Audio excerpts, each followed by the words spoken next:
Jadi ini sesi ke-6 setelah kemarin diselang dulu dari materinya Ibu Dr. Rina ya. Saya mohon izin untuk sharing dulu materinya, tapi nanti di tengah materi pun kalau Anda ada yang ingin ditanyakan atau ada yang mau dikomentari, silakan aja, jangan sungkan-sungkan, bisa langsung. Saya lebih senang berdiskusi justru ya.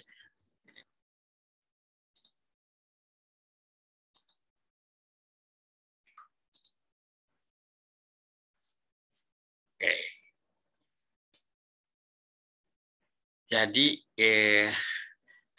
topik utamanya sebenarnya kaitan komunikasi ya dan dialog sosial.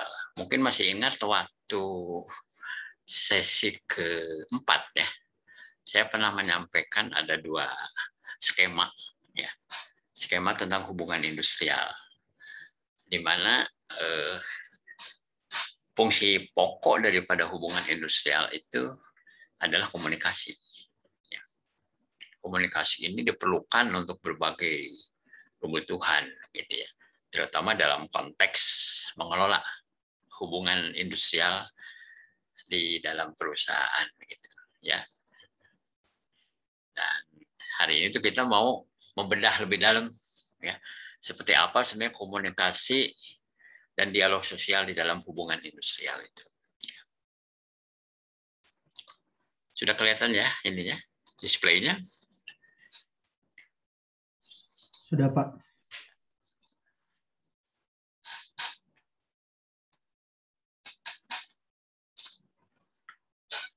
Nah, fungsi yang utama di dalam komunikasi dan dialog sosial itu adalah kegiatan membangun hubungan industrial yang harmonis, ya. Dengan apa yang harus kita lakukan supaya hubungan industrial yang harmonis itu bisa terwujud. Pada skema yang lalu juga disebut ada terminologi yang lazim dipakai, yaitu mengenai ketenangan kerja, ketenangan usaha. Mungkin masih ingat ya, ketenangan kerja, ketenangan usaha. Nah, saya kira sih dengan konsep harmonis ini nggak beda jauh ya, hampir sama saja sih sebenarnya. Nah, apa yang perlu dilakukan untuk bisa membangun hubungan industrial yang harmonis ini ya? Pertama adalah mengembangkan kebijakan, menentukan kebijakan komunikasi hubungan industrial yang harmonis. Jadi mengelola komunikasi di dalam perusahaan pun kita perlu di awal tuh setting dulu policy-nya, ya, policy-nya seperti apa. Ya. Kemudian kita juga perlu menentukan ya, sarana, ya, apa sarana yang bisa kita pakai. Ya.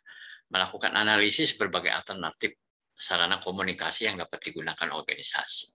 Ya. Sekarang sebenarnya lebih banyak pilihan dan alternatif karena sudah era digital sekarang ini ya. Kalau zaman dulu mungkin tidak terlalu banyak pilihan ya dalam mengelola komunikasi dalam organisasi ini. Mungkin tipikal zaman saya awal dulu tahun 90 ya, hubungan industrial itu salah satu sarana komunikasinya itu adalah yang disebut kotak-kotak saran, suggestion system ya. Jadi di kantor atau di pabrik itu dipasang ada kotak gitu ya. Ya kayak kotak pos gitulah. Jadi mereka yang ingin menyampaikan keluhan ya atau ingin menyampaikan masukan-masukan itu nulis, disediakan formulirnya di situ, diisi, dimasukin. Ya, kayaknya sekarang udah nggak musim gitu ya, karena sudah ada sosial media. Dia udah nggak musim lagi, ngapain gitu. Dulu pun juga prakteknya sebenarnya juga kadang lama nggak dibuka-buka gitu ya, seminggu 2 minggu, kadang sebulan nggak dibuka-buka. Atau setelah kita suka lewat ke situ juga, kok nggak ada surat masuk gitu, kosong gitu ya. Kalaupun ada hanya beberapa. Kemudian yang berikutnya adalah melakukan kegiatan kerjasama. Ya. Dan yang berikutnya adalah merumuskan pesan komunikasi dengan pekerja atau dengan serikat pekerja, menyampaikan pesan yang dikomunikasikan. Ya. Jadi diantaranya ini adalah activity-nya. Ya.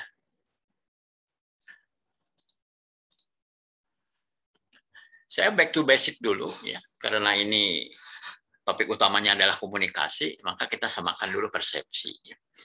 Apa sih yang dimaksud dengan komunikasi? Ya. Ada banyak definisi gitu. Saya coba cari yang sederhana tapi cukup mewakili ya. Salah satunya berbunyi begini. Komunikasi itu adalah proses di mana orang mengirim pesan atau bertukar ide atau pikiran satu sama lain secara verbal ataupun non verbal. Jadi ya bisa secara berkata-kata ataupun tidak berkata-kata. Bisa lisan, bisa tulisan, bahkan ada berdasarkan gerakan gitu ya atau isyarat. Nah, itulah yang dimaksud komunikasi. Nah, barangkali kalau mau lebih dalam ini ada yang namanya model komunikasi gitu ya. Anda yang pernah dapat mata kuliah pengantar ilmu komunikasi atau dasar-dasar komunikasi kayaknya pasti familiar ya dengan model yang mirip-mirip seperti ini ya. Jadi orang kalau belajar komunikasi pasti disuguhi ini nih, model yang mirip seperti ini. Ya. Dan saya kira ini adalah satu skema yang bisa juga kita gunakan untuk bisa menelaah ya. Misalnya kenapa suatu tujuan komunikasi kok tidak tercapai sasarannya misalnya. Kita bisa menelaah dengan model ini. Ya. Jadi bicara pelaku atau subjeknya, ada sender, ada receiver. Istilah lain adalah ada komunikator dan ada komunikan. Ya, komunikator itu yang menyampaikan pesan, sedangkan komunikan itu adalah yang menerima pesan. Sekalipun nanti bisa bertukar peran ya. Kalau lawan bicara kita lagi bicara, maka dia menjadi komunikator, kan gitu ya. Pada saat kita mendengarkan, kita akan menjadi komunikan, atau menjadi receiver. Ya. Nah, kemudian di sini di masing-masing subjek ya, itu memiliki frame of reference masing-masing atau kerangka referensi. Ya. Dan ini adalah memang bagian penting ya di dalam diri seseorang. Ya. Mungkin Anda pernah mendengar ungkapan, aduh ngomong sama orang ini tuh kok nggak nyambung sih gitu ya. Nah, bahasa awamnya atau bahasa populernya nggak nyambung. Gitu. Tapi kalau bahasa secara konsep komunikasi, itu karena disebabkan dua orang ini kerangka referensinya beda. Ya, misalnya, dua orang yang berdialog, tetapi masing-masing punya latar belakang yang berbeda, jauh berbeda. Gitu ya. Atau levelnya jomplang, gapnya sangat tinggi. Sama aja kayak kita misalnya seorang anak remaja gitu ya ngobrol dengan anak balita, gitu ya. Ya itu pasti kerangka referensinya berbeda, makanya bisa saja nggak nyambung kan gitu ya komunikasinya. Nah, jadi ini juga bagian penting ya, frame of reference. Makin sama kerangka referensinya, maka proses komunikasinya lebih mulus. Ya. Sehingga sasaran-sasaran komunikasinya bisa mudah tercapai bila kedua subjek ini kerangka referensinya mirip ya atau sama ya. Kadang kalau saking miripnya atau saking advance-nya dengan tidak banyak berkata-kata pun sebenarnya udah saling memahami gitu ya, udah kayak magic gitu ya, udah hanya dengan kode-kode saja misalnya udah sama-sama memahami gitu ya. Nah, kemudian di sini di pihak sender ya, sender atau komunikator itu ada yang namanya proses encode ya, encode. Sedangkan di pihak receiver atau komunikan ada decode ya. Nah, ini apa yang dimaksud? Encode atau ya sebut saja encoding proses begitu ya. Encoding itu adalah proses merubah pengertian seseorang gitu, menjadi pesan-pesan yang mau disampaikan. Sebagai contoh bahwa kalau kita lagi melakukan encoding, ya, sebelum ngomong kita mikir dulu kan, sejenak atau sedetik, 2 detik kita mikir dulu. Nah, itu adalah proses encoding. Di kepala kita itu kan ada satu pemahaman. Pemahaman ini mau kita sampaikan ke orang lain. Nah, tetapi kan kita harus merumuskannya dalam kata-kata atau kalimat yang tepat, sehingga bisa dipersepsi atau dicerna dengan tepat juga gitu, tidak miss. Ya. Nah, itulah yang disebut encoding. Ya. Kalau di dalam perangkat komunikasi, ini yang disebut encoder, encoder, pemancar, pemancar gitu ya. Kayak radio aja kan dia punya pemancar itu. Dia menyampaikan gelombang supaya gelombang itu ditangkap oleh radio kita di rumah gitu ya, melalui suatu gelombang ya, itu yang disebut proses encoding. Ya. Alatnya disebut encoder. Nah, gitu ya. Nah, kemudian pada saat pesan disampaikan atau dihantarkan ya, kepada si penerima atau receiver, maka si penerima itu di dalam dirinya melakukan proses decoding. Decoding itu proses mengubah pesan-pesan yang sampai, dicerna sesuai kerangka referensi yang ada, sehingga kemudian ditangkap pengertiannya. Nah, sering disebut komunikasi nggak nyambung, itu karena ternyata di persepsi berbeda. Ya. Atau yang dipahaminya tidak sebagaimana diharapkan oleh si pengirim pesan. Berarti ada gangguan di situ. Ya. Nah, gangguan ini kan bisa juga banyak. Di sini terutama yang muncul dari luar adalah interference atau noise. Gangguan atau kebisingan yang datang dari eksternal. Misalnya begini, kayak sekarang aja ya, kita ini ada kuliah lewat Zoom gitu. Tiba-tiba koneksinya jelek. Gitu ya. Putus nyambung. Itu berarti ada noise. Ya, kadang pesan yang saya sampaikan mesti diulang ya, karena terputus. Nah, atau berisik gitu ya, harus diulang begitu ya. Nah, itu kalau secara teknikal gitu ya. Tapi bisa juga secara sosial. Secara sosial itu misalnya kita dalam suatu meeting gitu ya. Misalnya ada telepon masuk gitu sehingga peserta terganggu gitu ya. Kemudian ada kebisingan di luar gitu ya, atau ada orang bertengkar di ruangan sebelah. Itu bisa saja. Nah, itu adalah suatu noise atau interference ya, yang mengganggu ya. Nah, dari dalam internal para pelaku pun bisa terjadi noise, atau kalaupun tidak disebut noise adalah ketidaksesuaian. Bisa. Di antaranya apa? Terutama frame of reference sebenarnya. Kerangka referensi orang yang berbeda itu kan membuat pemahaman pun tidak sebagaimana yang kita maksud. Gitu ya. Itu yang disebut apa? Miscommunication disebutnya kan gitu ya. Miscommunication gitu ya. Nah, kemudian juga di sini yang di tengah-tengah ini ada pesan dan konteks. Ada pesan dan konteks. Pesan yang disampaikan pun itu nanti akan menyangkut apa? Menyangkut aspek kebahasaan. Gitu. Aspek kebahasaan. Kalau bahasanya sama,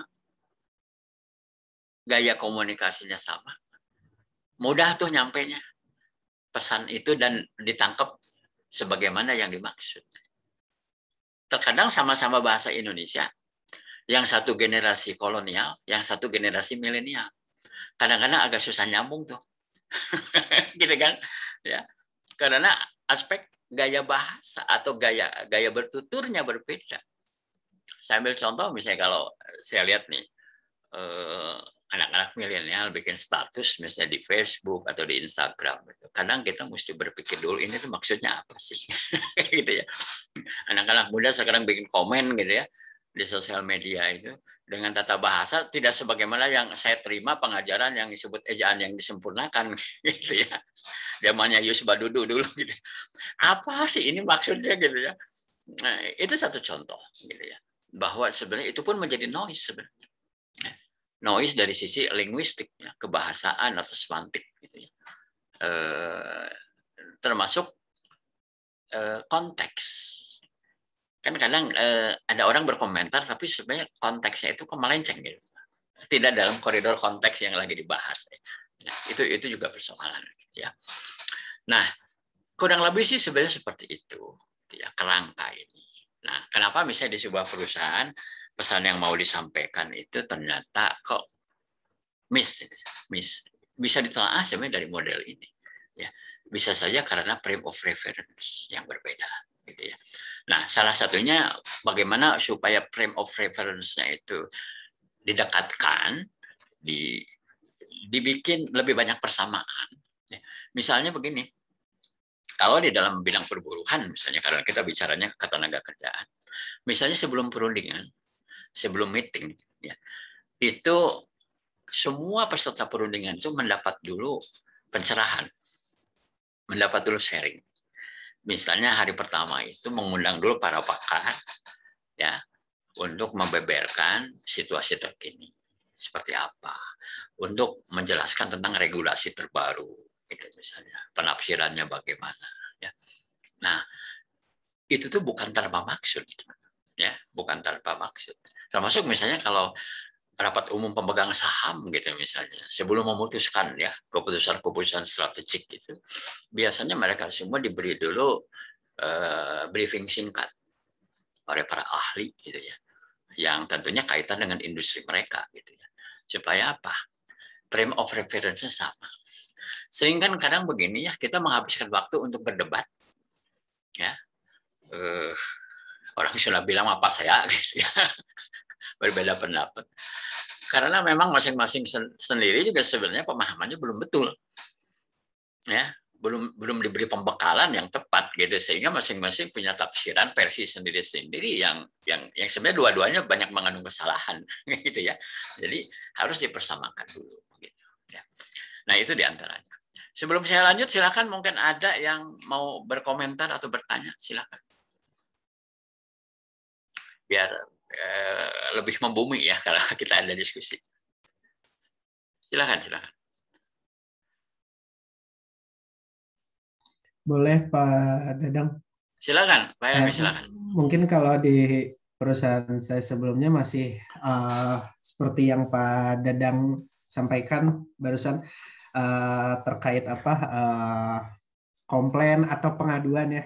Ya. Kalau di perusahaan saya sebelumnya dulu di tiap public service seperti toilet, masjid, dan koridor mungkin ya, itu ada yang namanya GM box sebenarnya Pak. Jadi di situ tempat pengaduan di mana nanti dari IR mungkin akan masuk ke grievance ujung-ujungnya Pak. Ya. Betul. Jadi masih sangat kalau di perusahaan saya sebelumnya masih sangat masih sangat tinggi, tradisional. Tradisional dan masih sangat tinggi gitu, maksudnya masih ada yang kirim surat seperti itu sih. Ya. Betul. Ya, sebenarnya kalau itu masih berjalan dan mekanismenya berfungsi dengan baik, menurut saya bagus. Dulu kan sebelum eranya Pak Jokowi itu, dulu ada PO Box ya di istana itu, di kepresidenan, ya kan, PO Box. Kalau sekarang kayaknya enggak ya. Ngapain ke PO Box? Udah langsung aja ke sosial medianya Pak Jokowi, akun Instagramnya, Twitternya, betul nggak? Ya, langsung aja masuk ya. Termasuk kalau di Bandung dan Jawa Barat ini yang boleh dibilang cukup maju itu kan pada waktu Pak Ridwan Kamil jadi wali kota ya, di Bandung itu, dia tuh sangat digital oriented ya, benar-benar dia memanfaatkan. Pak Jokowi juga tergolong cukup maju ya, dengan sekarang sosial media yang berkembang demikian pesat gitu ya, kayaknya sih nggak ada orang yang nggak punya sosial media sekarang itu ya, bahkan nggak cukup satu gitu ya. Saya aja yang udah umur kepala 5 ini, saya punya Facebook, saya punya Instagram, saya punya YouTube, saya punya Twitter, kita komplit gitu ya, LinkedIn ya, berapa udah 5 gitu ya, nggak cukup satu gitu ya. Dan kita komunikasi bisa berlangsung kapan saja, masuk pesan itu dan langsung bisa kita respon. Jadi sekarang itu kalau mengenai instrumen untuk menyampaikan pesan itu sudah melimpah, sangat melimpah. Sebenarnya sudah nggak diperlukan yang namanya kotak saran, gitu. Betul, sudah nggak perlu. Udah lama bikinnya kan gitu ya, mesti diamplopin, masukin, terus baru dibuka minggu depan gitu ya. Kalau sekarang hitungannya udah detik ya, udah detik gitu. Jadi komplain apapun itu real time gitu ya, masuk gitu, dan tinggal direspon aja ya. Ya tinggal yang jadi persoalan sekarang adalah ya kalau misalnya kaitan dengan birokrasi pemerintah itu kan kadang-kadang masih lambat merespon kan gitu ya, masih lambat merespon ya. Kalau dulu sebenarnya selain lambat merespon adalah pesannya juga lama nyampe gitu ya, mesti nunggu kotak sarannya dibuka dulu kan, nggak tiap hari dibuka kan gitu ya. Betul Pak Helmi, terima kasih ini masukannya. Tapi kalau saya sih melihatnya begini, apakah itu manual, apakah itu by digital dengan sosial media, itu kan hanya masalah teknologi atau pilihan teknologi, gitu ya, pilihan cara. Ya, saya lebih menyoroti yang lebih penting itu adalah apakah respon yang tepat dan cepat itu bisa dilakukan atau tidak untuk problem solving-nya, terutama itu sebenarnya. Oke, terima kasih, Kang Helmi. Yang lain mungkin ada yang mau sharing?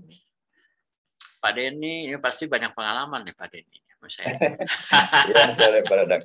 Maaf ya. tadi saya salah ini Pak, salah room break. Oh ya ya.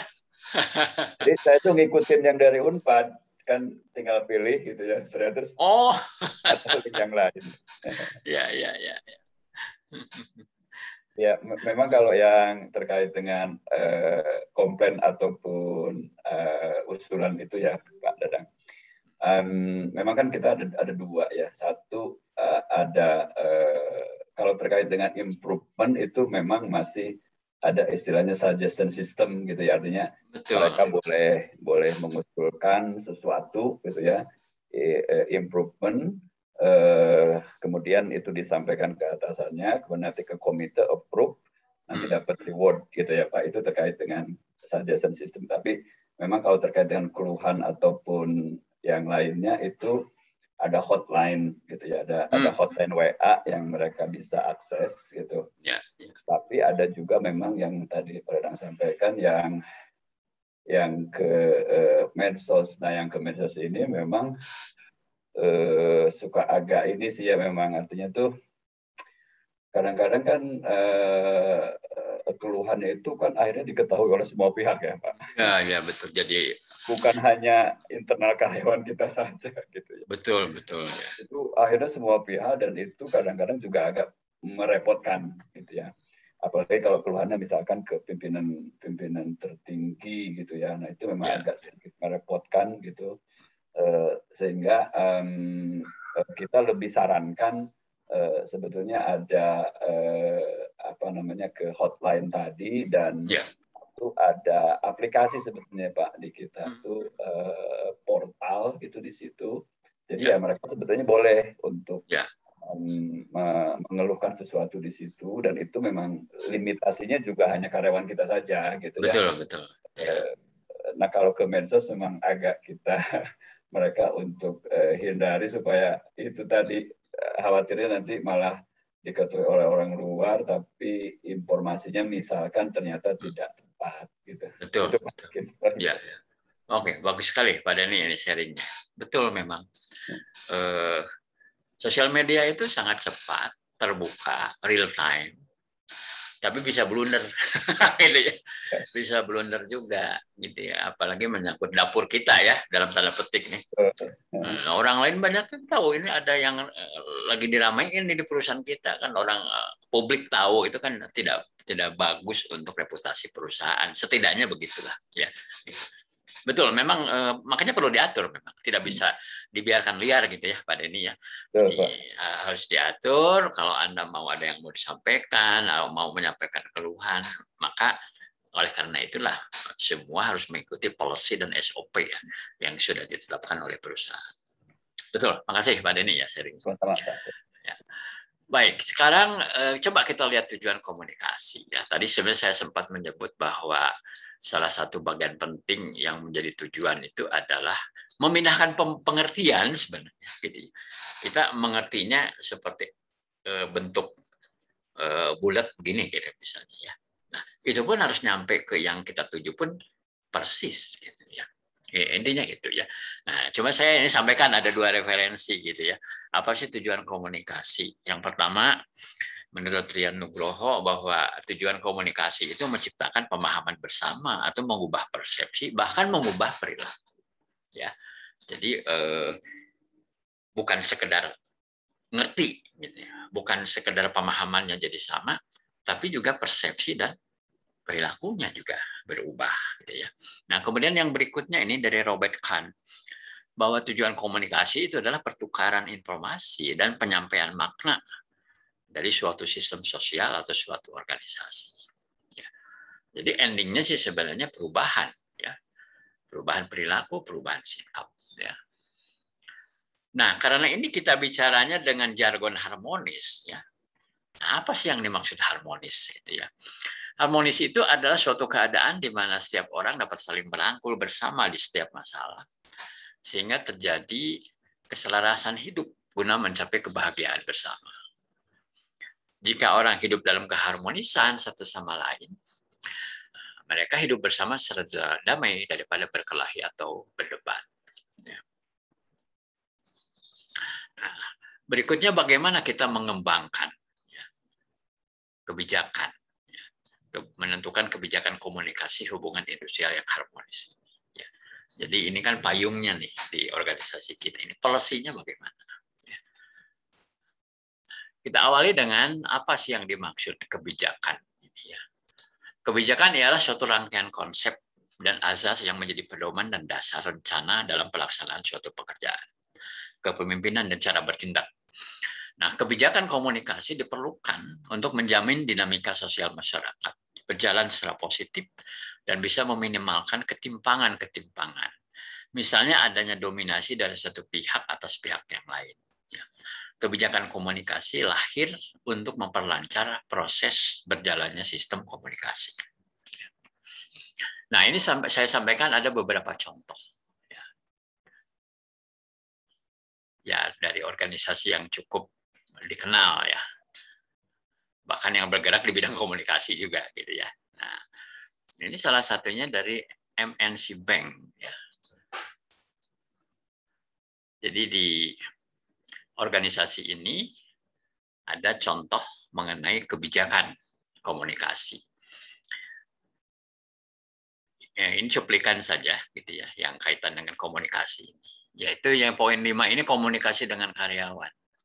Pada dasarnya komunikasi dengan karyawan dapat dilakukan oleh dua unit kerja, yaitu corporate secretary dan human resource group. Nah, jadi ditentukan unit kerjanya itu yang mana, gitu ya, yang melakukan komunikasi dengan karyawan ini. Satu corporate secretary, ya, satu adalah human resource group. Ya. Corporate secretary menginformasikan seluruh informasi dan atau data yang terkait dengan kegiatan atau aktivitas bank dan informasi yang bersifat publik. Ya, jadi lebih kepada orang banyak, publik, ya, tentunya keluar lebih banyaknya, eksternal, gitu ya. Sedangkan Human Resource Group menginformasikan seluruh informasi dan atau data yang terkait dengan aktivitas atau kegiatan kekaryawanan. Ya. Jadi ini dibagi internal, eksternal. Jadi ada dua unit kerja yang ditugaskan untuk menangani proses komunikasi. Seluruh data dan atau informasi yang akan ditayangkan atau diinformasikan harus mendapat persetujuan terlebih dahulu dari grup head terkait. Ya. Jadi memang tidak bisa sembarangan. Itu siapapun misalnya memposting informasi ya, atau menyampaikan satu statement, gitu ya, sebelum ada satu persetujuan dari grup head terkait. Ya. Ini adalah satu contoh. Ya. Setidaknya adalah ini berbicara tentang pembagian tugas dan tentang tertib prosedur atau tertib approval, ya, harus lewat siapa dulu baru boleh kemudian diinformasikan hal tersebut. Ya. Nah, kemudian khusus dalam kaitan kekaryawanan, karena isu yang paling pokoknya sebenarnya adalah mengenai grievance ya atau keluh kesah sebenarnya yang paling menonjol ya. Kalau bicara kekaryawanan atau kaitan dengan hubungan industrial ini. Ya. Ini salah satunya ya, dan ini diambil dari bagian suatu PKB ya atau peraturan perusahaan. Gitu ya. Nah ini ada di dalam contohnya ini pasal 93 dan 94. Gitu ya. Di bawah judul tata cara penyelesaian keluh kesah. Ya. Jadi di sini diatur di pasal ini. Setiap pekerja dapat menyampaikan keluh kesah mengenai hal-hal yang menurutnya tidak adil atau tidak wajar, serta bertentangan dengan perjanjian kerja bersama dan peraturan perundangan yang berlaku. Ya. Pihak perusahaan dan serikat pekerja berusaha untuk menyelesaikan keluh kesah yang disampaikan oleh pekerja secepatnya dan seadil mungkin. Ya. Jadi ini aturan umumnya seperti ini. Kemudian di pasal 94-nya ini bicara tentang prosedur, ya, atau tata caranya, bagaimana penyampaian keluh kesah itu dilakukan. Jadi ini ada beberapa langkah, ini sampai langkah kelima, gitu ya, 5 step. Ya. Langkah pertama, pekerja menyampaikannya kepada atasan langsung. Nah, gitu ya. Nah, dengan kata lain, tidak boleh misalnya kalau Anda mau berkeluh kesah langsung posting status di Facebook, gitu misalnya, nggak boleh begitu. Nah, tertibnya adalah Anda harus sampaikan dulu kepada atasan langsung keluhannya apa, bagaimana, ya dibicarakan. Langkah kedua, ya, jadi ini sebenarnya sekuensial gitu ya, urut-urutan. Ya. Dan lanjut ke langkah berikutnya itu kalau ternyata belum selesai. Tapi kalau sudah selesai ya sudah, tidak ada langkah-langkah berikutnya begitu ya. Langkah kedua, apabila dalam langkah pertama belum ada penyelesaian atau tidak memuaskan baginya, maka pekerja dengan sepengetahuan atasan langsung dapat meneruskan persoalan atau pengaduan kepada atasan yang lebih tinggi. Atasan tersebut harus bersedia menerima dan menyelesaikan keluh kesah pekerja. Nah, ini langkah kedua. Langkah ketiga, apabila penyelesaian keluh kesah dengan atasan pekerja tidak mendapatkan hasil yang memuaskan, maka pekerja dengan sepengetahuan atasannya dapat meneruskan keluh kesahnya ke HRD atau ke Human Resource Department dan memberikan tembusan kepada serikat pekerja. Nah, jadi pada step ketiga ini udah mulai ada informasi masuk ke serikat pekerja, gitu ya.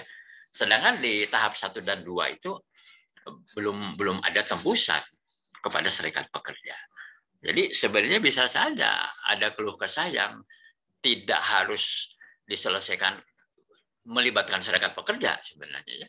Apabila itu bisa selesai di atasan langsungnya ya, atau di atasan berikutnya ya.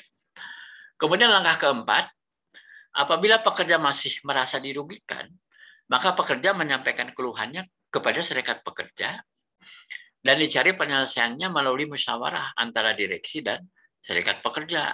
Nah, ini sudah mulai agak bikin repot pimpinan nih. Direksi juga sudah ikut mengurusi gitu ya keluh kesah ini ya pada langkah keempat ya. Kemudian pada langkah kelima, apabila setelah melalui musyawarah antara serikat pekerja dan perusahaan masih belum tercapai penyelesaian, maka dapat ditempuh melalui jalur arbitrasi mediasi gitu ya. Nah, jadi sebenarnya kalau saya hubungkan dengan tata cara penyelesaian perselisihan industrial, ya, maka sampai dengan langkah keempat itu masih yang sifatnya itu bipartit, ya, perundingan bipartit begitu, ya. Sedangkan kalau sudah masuk langkah 5 itu sudah melalui ada pihak ketiga, ya, ya yang populer di Indonesia sesuai Undang-Undang Nomor 2 Tahun 2004 itu adalah mediator, ya. Jadi sudah ada pihak luar yang mencoba menengahi gitu ya perselisihan tersebut. Stop di sini karena untuk yang berikutnya berarti sudah langsung diambil alih sesuai mekanisme penyelesaian perselisihan industrial sebagaimana diatur dalam Undang-Undang Nomor 2 Tahun 2004 ya, tentang penyelesaian perselisihan. Ya. Nah, yang nomor 6 itu adalah hanya satu penegasan saya kira bahwa setiap pekerja yang menyampaikan keluhan kepada serikat pekerja dan atau perusahaan setelah melewati tata cara penyampaian keluh kesah di atas dan tidak boleh ada intimidasi atau ancaman dari atasan pekerja. Jadi ini hanya warning aja, artinya perlindungan sebenarnya ya yang statement nomor 6 ini atau ayat 6 ini bahwa setiap pekerja itu mendapat perlindungan. Tidak boleh mendapatkan intimidasi begitu. Ya. Nah, inilah satu contoh bahwa di perusahaan pun kita harus punya policy seperti ini dan prosedur atau SOP yang seperti ini supaya komunikasi dan terutama adalah penyelesaian keluh kesahnya bisa berjalan dengan baik atau berada pada rel yang benar. Gitu. Ya. Oke, sampai sini mungkin ada yang mau ditanyakan, silakan. Contoh konkretnya ini misalnya, silakan. Ya, Bapak izin, kalau di tempat saya sih kita buatkan forum khusus Pak. Jadi ada 1 bulan sekali namanya forum santri karya, karena sebutan karyawan kalau di kantor saya, di organisasi saya disebutnya santri karya. Jadi dia harus punya kewajibannya 2, belajar dan berkarya gitu. Nah itu kita 1 bulan sekali dibuatkan forum khusus, forum santri karya namanya. Mereka bebas menyampaikan mungkin curhatan gitu. walaupun memang ya Pak, tadi juga kita bahas di SMMI ya, di strategi SDM internasional. Jadi memang karena budaya di kita juga tidak terlalu bisa terbuka gitu kalau misalnya dibuatkan forum gitu. Jadi tetap masih ada yang mungkin ya curhat lewat status gitu ya, atau di sesama mereka gitu. Jadi akhirnya memang tim HR yang harus agak lebih peka gitu mungkin ya, kalau misalnya ada isu baru nih, misalnya isu rotasi gitu misalnya, kira-kira ini ada komplain nggak ya gitu. Nah itu mungkin yang harus kayak cari tahu gitu sendiri gitu, karena ya kadang-kadang akhirnya forum yang dibuat walaupun memang ada yang beberapa yang cenderung vokal, dia bisa mengutarakan pendapat, ada, tapi kebanyakan sih memang nggak rata gitu ya Pak, dan orangnya biasanya bisa kehitung itu aja gitu. Jadi tapi sih kalau menurut menurut saya sih forum seperti itu paling nggak tetap harus dijaga sih, tradisinya harus tetap ada gitu. Tapi sisi lain juga mungkin dari HR harus agak lebih mungkin bisa masuk gitu ya ke SDM, apalagi yang di cabang-cabang gitu ya, yang di luar daerah gitu, nggak di head office gitu. Jadi biasanya sih ya itu akhirnya kita nerimanya kabar dari yang udah orang keberapa gitu. Itu sih paling Pak ini sharingnya gitu untuk realitanya seperti itu. Makasih Pak. Makasih Mbak Nur Hayati ini sharingnya. Betul, saya jadi keinget dulu di awal-awal nih, di tempat saya yang kedua itu. Di awal-awal karena mulai ya saya membentuk ya lembaga bipartit, kemudian serikat pekerjanya saya dorong untuk berorganisasi dengan baik. Dulu tuh kami rajin sekali mengadakan satu kegiatan mirip-mirip Pak Harto lah dulu tuh, yang namanya apa ya, sambung rasa gitu. Sebutannya itu ya. Semacam sambung rasa gitu ya. Anak sekarang nggak tahu itu Pak. Ini harus jelasin ke Kevin. Iya ya. Ya, saya kira ya, kan ada serikat pekerja, ada karyawan. Tapi biasanya kita gandengkan dengan acara refreshing lah ya, refreshing.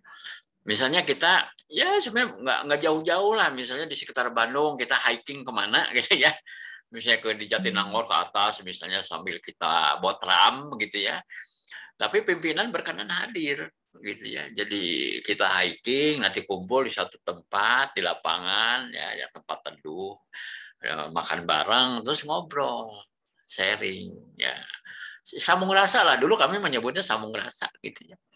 Dan dari situ karena langsung top management hadir, owner, jadi banyak hal yang kami tidak bisa jawab ya pertanyaan itu. Jadi owner kan karena view-nya lebih tinggi dan memahami betul kondisi perusahaan, itu bisa langsung diberikan penjelasan gitu ya. Enak sekali, dan saya merasakan dampaknya itu secara psikologis ya buat karyawan itu sangat baik gitu ya. Mereka bisa bertemu tatap muka langsung dengan orang nomor satu dan pejabat-pejabat perusahaan lain, bisa sharing ya, saling curhat-curhatan ya. Sebenarnya pengusaha juga bisa curhat juga sih sebenarnya kan gitu. Bukan cuma pekerja yang curhat, pengusaha juga kan punya masalah sendiri gitu. Jadi kesamaan persepsinya itu, irisannya itu makin besar gitu ya. Sehingga disitulah sebenarnya saya merasakan betul terbentuknya satu situasi kondusif yang harmonis itu terbentuk di situ. Dan karyawan itu merasa mendapat rekognisi ya. Oh, saya bisa loh ngomong langsung dengan Big Boss. Big Boss mau dengerin apa yang saya sampaikan. Ya, ya cuma kalau sekarang memang kayaknya juga susah kumpul-kumpul gitu ya. Ya mungkin juga ada yang mencoba mengemasnya dalam bentuk Zoom meeting gitu misalnya, ya bisa saja gitu ya. Tapi saya kira itu bagus sekali gitu ya. Kalau yang sebelum pandemi yang di tempat kami masih berjalan itu, kami itu punya acara morning briefing. Briefing pagi, Jumat lah jam 7:30 sampai jam 8 gitu ya. Paling setengah jam. Acaranya itu ada senam, ya senam ringan lah, senam. terus doa bersama, kemudian sharing session, inspirasi begitu ya. Bergilir lontar departemen gitu. Kadang direksi juga kebagian untuk tampil di panggung.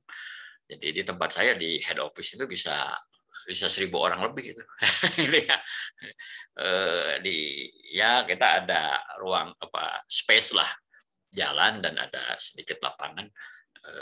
Kita pasang speaker, ada panggung kecil gitu ya. Tapi pesan-pesan yang memang penting untuk disampaikan kepada halayak karyawan itu di saat itu kita sampaikan gitu ya.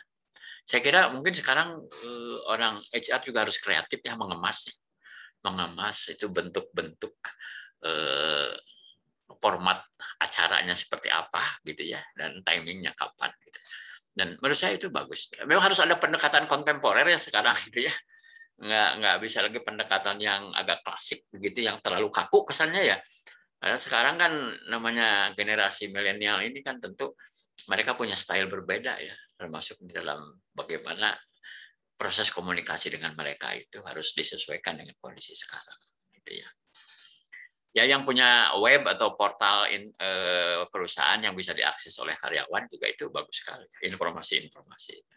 Hanya memang harus diatur juga sih mengenai perlindungan kerahasiaan data gitu ya. Jadi ada hal-hal yang nggak boleh dipublish gitu.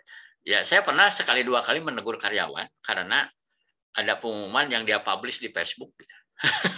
Pengumuman yang saya bilang itu kan buat kita, buat nggak ada gunanya dibaca orang lain gitu ya, nggak ada manfaatnya gitu ya. Ya, untungnya kan bukan informasi sensitif gitu ya, mungkin hanya berisi pengaturan libur misalnya ya, atau pengaturan jadwal kerja gitu ya, atau yang internal lah sifatnya. Ya mungkin anak-anak sih nggak kepikir bahwa dia mungkin maksudnya ngasih tahu ke anak buahnya gitu. Nanti ini ada pengumuman dari perusahaan tapi dia publish di Facebook. Ya kalau di grup WA internal ya mungkin per departemen atau per bagian itu lebih safe saya kira. Tapi kalau sudah ada yang iseng gitu ya, atau tanpa sadar dia bikin status yang dibaca banyak orang, ya hal-hal yang kayak gitu juga memang perlu diatur juga saya kira ya. Jadi supaya tidak jadi blunder, jadi nama kerjaan gitu ya kadang-kadang gitu ya. Iya Pak Dadang. Ini HR ini sekarang nih jadi ini Pak. Jadi apa namanya ya virtual intelligence ya. Jadi virtual intelligence ya. Iya, jadi kita ini ada nama kerjaan untuk kemudian melihat medsosnya karyawan. Karyawan ya Pak. Nah, karena pada banyak kejadian ya kita sudah buat apa namanya ya protap, SOP atau segala macam. Tapi kan ya ada aja lah gitu ya Pak yang aneh itu kan. Kita juga sering gitu. Nah kita dapatkan itu dari virtual intelligence itu. Jadi nama kerjaan HR ya. Jadi cyber police gitu ya. Nah, gitu Pak, di cyber police. Cyber police ya. Ya, tapi sebenarnya memang kan kemajuan sistem informasi ini apa ya? Disebut pisau bermata dua juga bisa ya, Pak Denny. Yeah. Tapi sebenarnya kalau yang namanya teknologi informasi kan sebenarnya netral ya, sebagai alat bantu kita hidup lebih sejahtera kan begitu. Ya contohnya begini, misalnya pisau di rumah kita, ya. Itu kan pisau itu netral gitu Pak Denny ya. Yeah. Bisa dipakai buat memasak untuk keperluan kita. Bisa juga buat melukai orang kalau gitu ya.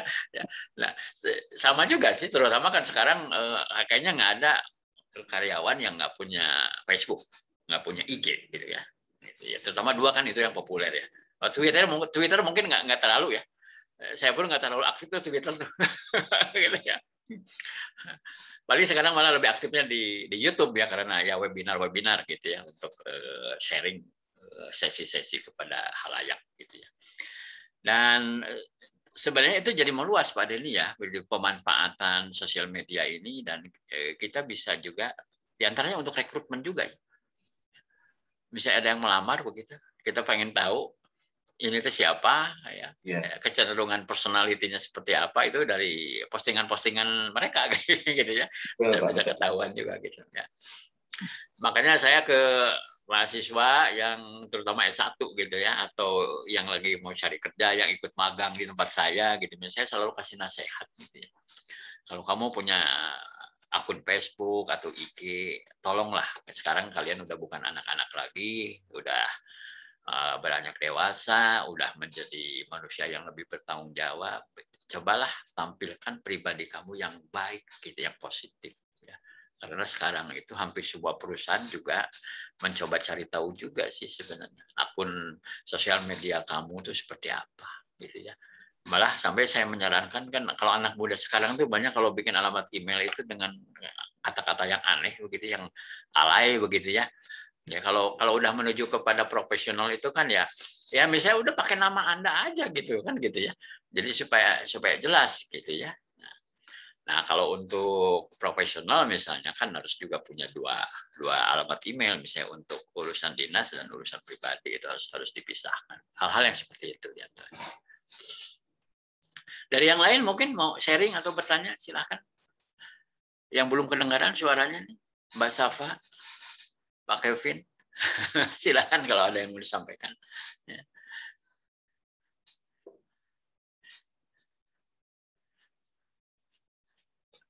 Oke, kita lanjut ya. Nah, sekarang kita masuk kepada konsep dialog sosial. Ya. Nah, ini yang mulai sering dibicarakan. Sekalipun sebenarnya ini adalah, saya kira topik yang sama, karena merupakan satu pengkhususan dari proses komunikasi sebenarnya. Apa sih yang dimaksud dengan dialog sosial itu ya?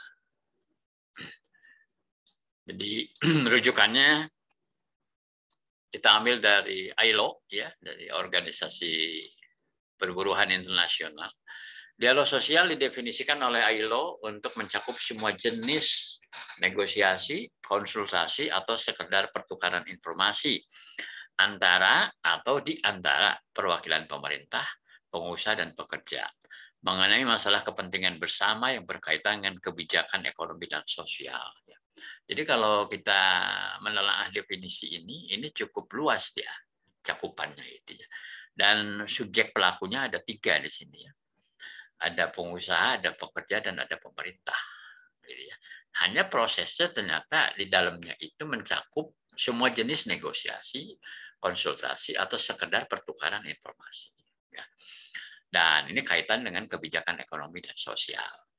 Ini bisa terjadi sebagai proses tripartit, 3 pihak gitu ya, dengan pemerintah sebagai pihak resmi dalam dialog, atau mungkin terdiri dari hubungan bipartit, ya, hanya antara buruh dan manajemen, atau serikat pekerja dan organisasi pengusaha, dengan atau tanpa keterlibatan pemerintah ya, secara tidak langsung.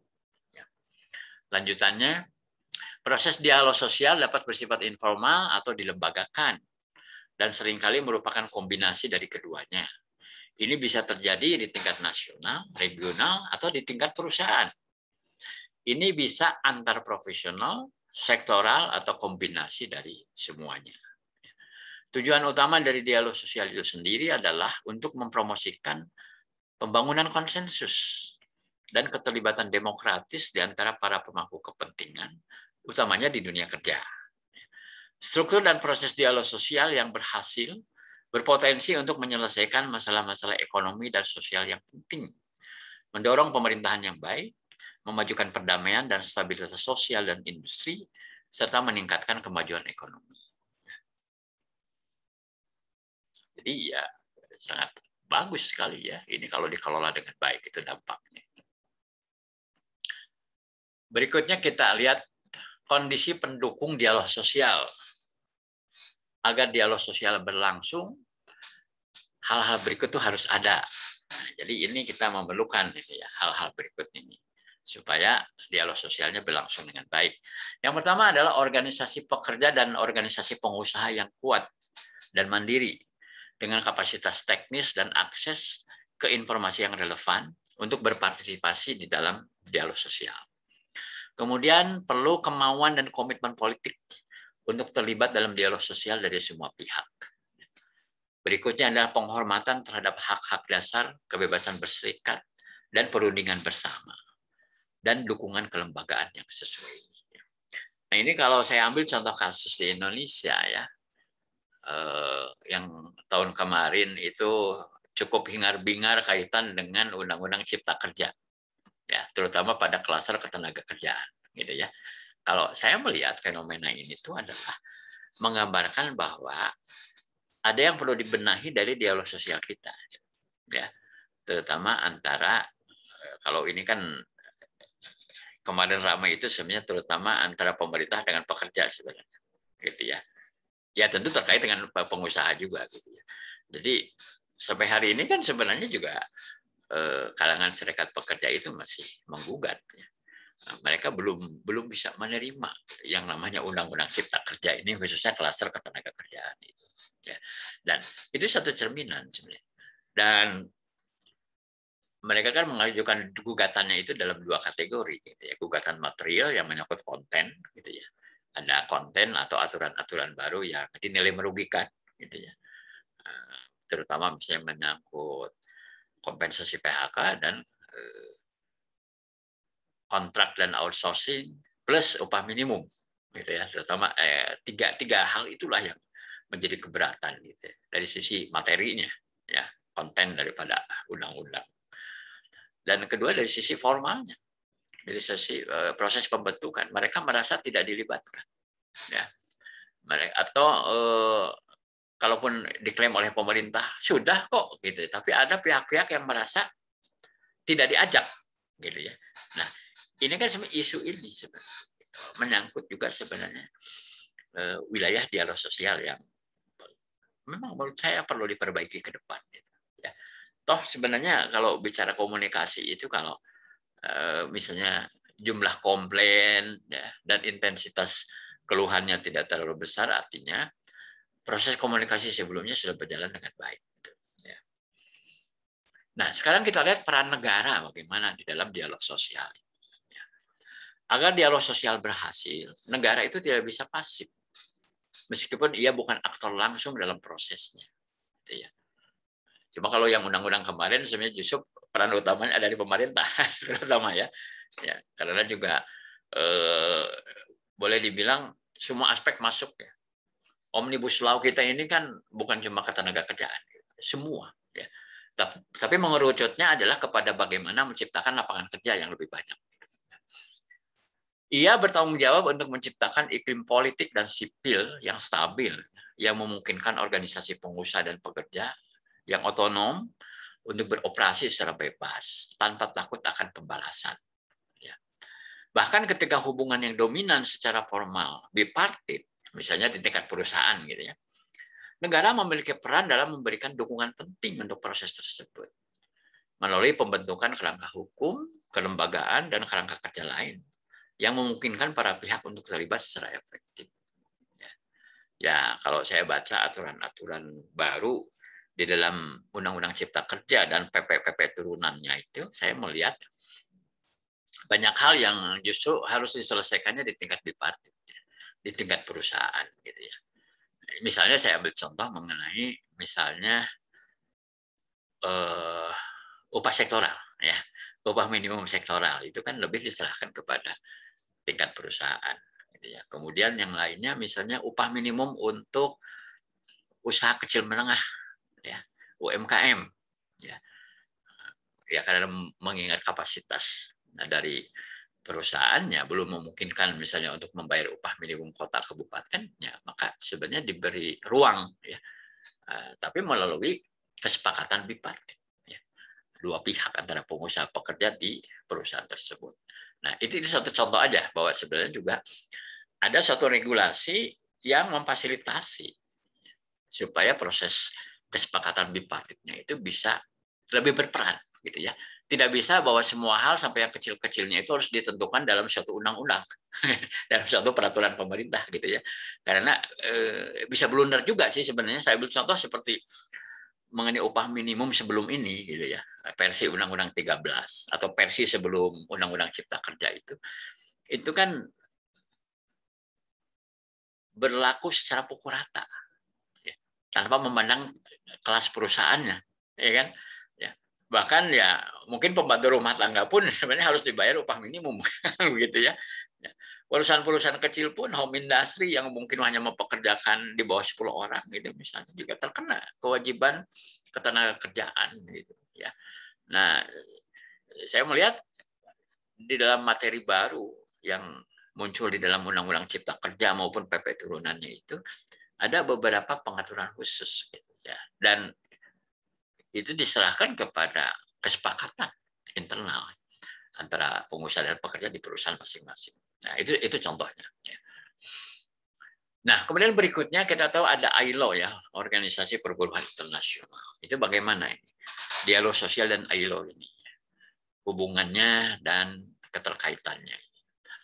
ILO atau Organisasi Perburuhan Internasional bertujuan untuk membantu negara-negara anggota dalam membentuk atau memperkuat kerangka hukum, lembaga, mesin atau proses untuk dialog sosial bipartit dan tripartit di negara-negara anggotanya. Nah, saya kira di tiap negara ada ya. Di Jakarta pun ada ya, kantor perwakilan ILO. Gitu ya.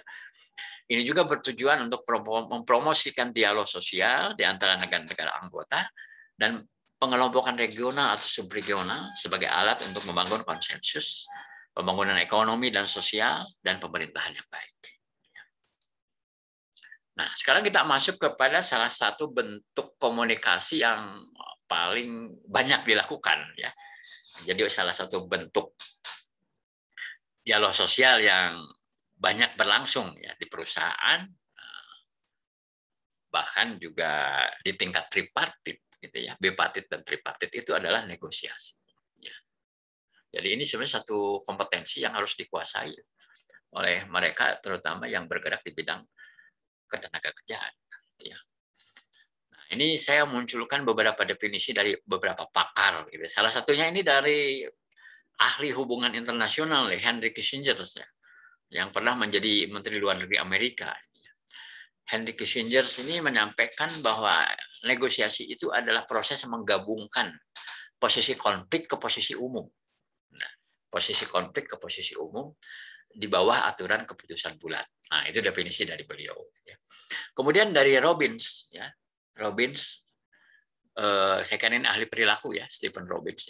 Negosiasi adalah proses di mana dua pihak atau lebih bertukar barang dan jasa dan mencoba menyepakati tingkat kerjasama untuk mereka.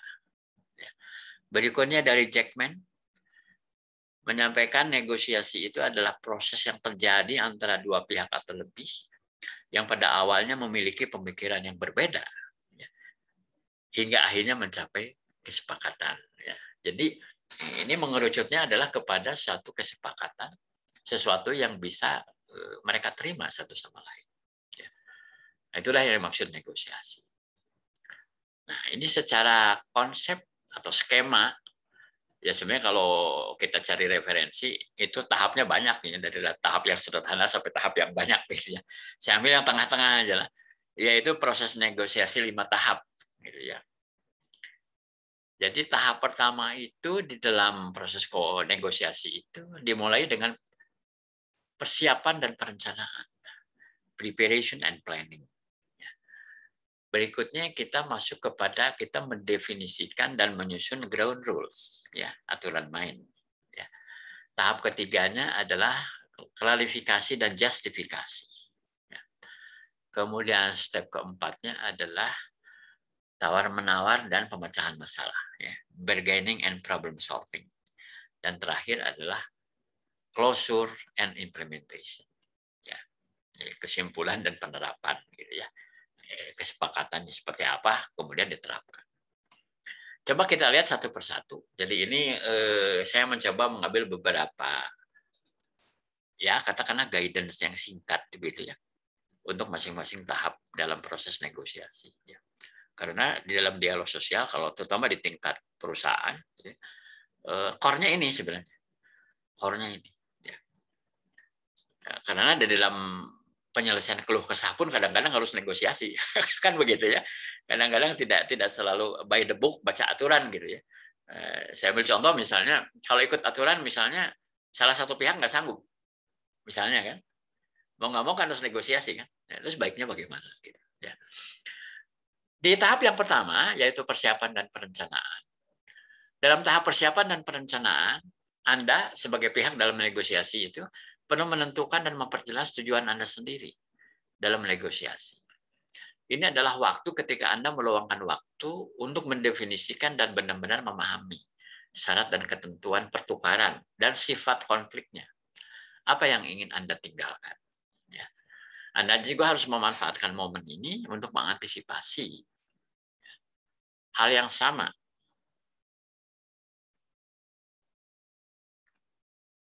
Untuk pihak lain. Apa tujuan mereka dalam negosiasi ini? Apa yang akan mereka minta? Apakah mereka memiliki agenda tersembunyi yang mungkin mengejutkan Anda? Apa yang mungkin mereka terima dan apa bedanya dengan hasil yang Anda harapkan? Pada tahap ini adalah waktu untuk mengembangkan strategi negosiasi. Ya, jadi mulai kita melakukan diagnosis dan mapping. Gitu ya. Nah, kemudian yang kedua adalah definisi aturan dasar. Ya. Setelah tahap perencanaan dan pengembangan strategi selesai, sekarang saatnya bekerja dengan pihak lain untuk menentukan aturan dan prosedur dasar negosiasi. Ini adalah waktu di mana Anda dan pihak lain akan mencapai kesepakatan tentang pertanyaan seperti ini. Pertanyaan pertama, siapa yang akan melakukan negosiasi? Apakah kami akan melakukan secara pribadi atau mengundang pihak ketiga? Di mana negosiasi akan berlangsung? Apakah akan ada batasan waktu pada proses negosiasi ini? Apakah akan ada batasan untuk negosiasi? Jika kesepakatan tidak dapat dicapai, apakah akan ada proses khusus untuk menanganinya? Biasanya selama fase inilah para pihak bertukar posisi awal mereka. Nah, kemudian pada tahap ketiga, yaitu klarifikasi dan justifikasi. Setelah posisi awal ditukar, tahap klarifikasi dan justifikasi dapat dimulai. Baik Anda dan pihak lain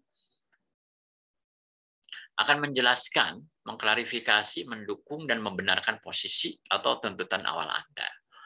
Bagi Anda ini adalah kesempatan untuk mendidik pihak lain tentang posisi Anda dan mendapatkan pemahaman lebih lanjut tentang pihak lain dan bagaimana perasaan mereka tentang pihak mereka.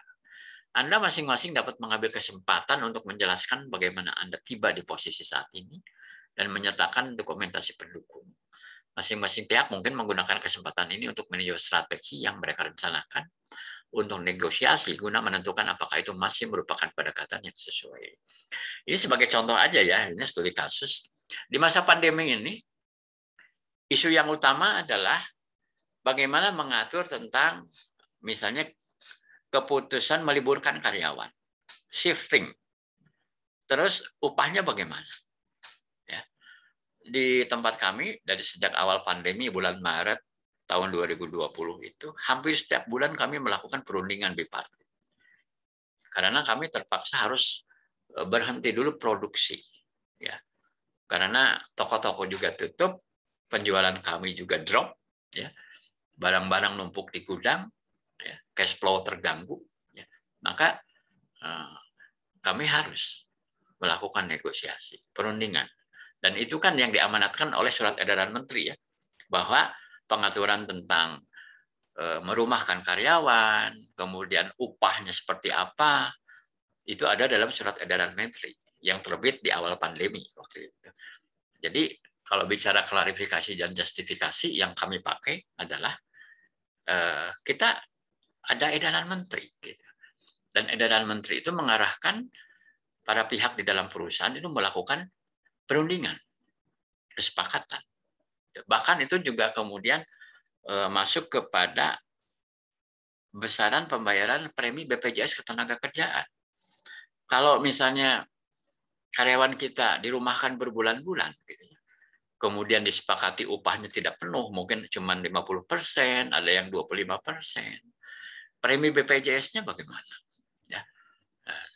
Pihak BPJS pun harus bisa memfasilitasi. Apakah misalnya kita boleh membayar secara proporsional, tetapi syaratnya apa? Ya, jadi ini satu contoh. Ya, jadi yang kami lakukan misalnya dan sekarang gue masih berlangsung sebenarnya karena belum betul-betul normal gitu ya kondisinya.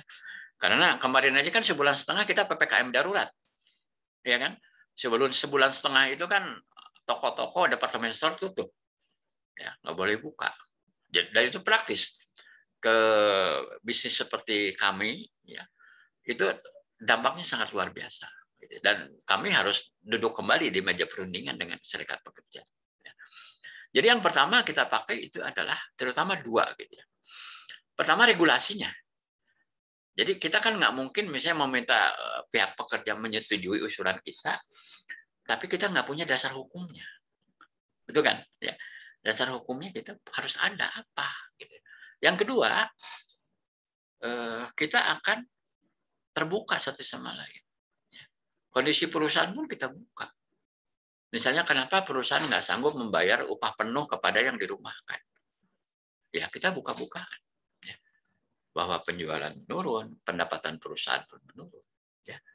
Jadi ya akhirnya kan nanti itu bergulir, bergulir dan mula-mula ya mungkin kita masih bisa berkomitmen penuh ya, tapi kemudian bulan berikutnya mulai. Ya. Jadi yang terjadi itu di awal ya 2 bulan pertama kita masih bisa bayar penuh, gitu. Selanjutnya mulai menurun persentasenya, ya. Sampai yang dirumahkan pun akhirnya disepakatinya 25%, gitu. Bahkan yang masuk kerja pun sempat kita sepakat upahnya 75%, ya karena kondisi perusahaan. Tapi setelah mulai berangsur baik kita naikin lagi. Ya, naikin lagi terutama yang masuk kerja 75 naik ke 80 dan seterusnya sampai kemudian normal dibayar. Nah, itulah satu contoh kasus saja di lapangan. Bagaimana misalnya tahapan klarifikasi dan justifikasi ini. Dan saya kira ini nyambung ke yang nomor 4 ini ya, perundingan dan pemecahan masalah gitu ya. Inilah inti dari proses negosiasi di mana memberi dan menerima itu dimulai. Ya, dan memang ini kita perlu keterbukaan gitu ya. Dan ya apa ya? Perlu kesabaran juga, kesabaran. Dan akhirnya kita juga nggak boleh ada yang ditutup-tutupi gitu ya. Ya, kita terbuka aja sampai kepada performance perusahaan, kondisi penjualan, kondisi barang di gudang gitu ya. Itu terbuka kita bicarakan dengan mereka. Di tahap 4 ini Anda dan pihak lain akan menggunakan berbagai strategi negosiasi untuk mencapai tujuan yang ditetapkan selama proses persiapan dan perencanaan. Anda akan menggunakan semua informasi yang Anda kumpulkan selama proses persiapan dan perencanaan untuk mempresentasikan argumen Anda dan memperkuat posisi Anda. Atau bahkan mengubah posisi Anda jika argumen pihak lain masuk akal. Keterampilan komunikasi mendengarkan secara aktif dan umpan balik membantu pihak-pihak dalam negosiasi dengan baik. Penting juga untuk tetap berpegang pada masalah dan memungkinkan terjadinya diskusi yang objektif. Emosi harus dikendalikan. Akhirnya kedua belah pihak harus mencapai kesepakatan. Dan terakhir ini penutupan dan implementasi. Setelah kesepakatan tercapai, ini adalah tahap di mana prosedur perlu dikembangkan untuk menerapkan dan memantau ketentuan kesepakatan. Mereka meletakkan semua informasi ke dalam format yang dapat diterima oleh kedua belah pihak dan mereka memformalkannya. Oke, sebelum saya lanjut, mungkin di bagian ini ada yang mau disampaikan atau ada pertanyaan, boleh? Silakan. Atau Pak Denny punya pengalaman? Kayaknya Indo pun baik-baik aja, Pak Denny. Alhamdulillah, Pak Dadang. masih karena makanan ya, Pak Dadang. Iya, consumer goods ya. Iya. Baik-baik aja, sebenarnya siapa yang nggak perlu Indomie, Pak? Orang masih butuh makan Indomie. Apalagi sekarang cari yang murah, enak, gampang, Pak ya. Betul, betul. Jadi industrinya Pak Denny mah termasuk industri yang tidak terpengaruh, malah mungkin jadi booming malah, jangan-jangan gitu ya, meningkat. Yang lumayan ini pop mie, Pak. Kalau pop mie itu kan jualannya di tempat wisata, ya, Pak. Oh ya. Ya, pop mie sih tergerus. Cuman kan di cover sama Indomie yang lainnya naik. Ya, tetap. Ya. Betul. Kalau kami tuh sekarang posisi yang agak beratnya karena kami sekarang 100% domestik, Pak. Kalau dulu kami pemain ekspor. Tapi sekarang itu kami cuma mainnya di domestik, hanya terbantu alhamdulillah dengan brand yang cukup kuat, Pak. Betul. Brandnya. Saya brandnya Bapak, saya pakai brandnya Bapak. Oh ya. Pakaian saya brand Bapak semua. Ya, terima kasih. Jadi pelanggan setia nih Pak Denny nih. Iya. Cardinal teman-teman brandnya Pak Dadang. Ya. Ada Pak buat anak mudanya, Andrew Smith namanya Pak. Oh. Andrew Smith. Nah, lebih agak di atas Cardinal sedikit lah segmennya gitu ya. Tapi cocoknya buat cowok anak muda gitu ya. Nah, itu polanya pun beda-beda. Beda dengan yang reguler gitu ya. Iya.